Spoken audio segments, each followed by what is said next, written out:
at the rooftop, Waldorf Astoria, Beverly Hills, and just got out of the gym right now.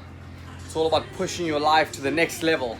One of my YouTube videos, I talked about 25%, health, physical, body, physique, 25% spiritual, 25% relationships, whether it's your business partners, significant other, or family, and 25% finances and health. And most importantly, it's about that balance.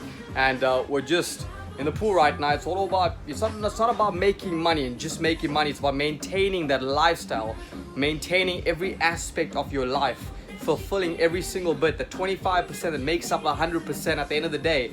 So I want you to do something today that you've never ever done, and don't worry about January 1st. Now's the time, like right now. Like literally, if you messed up in the past, I really don't care about it. I'm giving you full permission to master the present and the future by correcting your past. Here's the deal, if you're living in your past, well, that's why your future will look very similar to your past.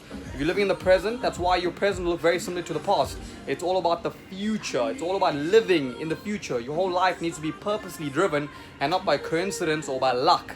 Let's get it done. Let's go take action. Let's go win big. Like right now, it's 9 o'clock today. I don't care about the time zone. I don't care about the country. I don't care about your current situation, your financial background, whether it's your country, your personal background, whatever it is. I care about your present. I'm sweating right now because I'm super pumped up about every aspect in my entire life. Let's get it done.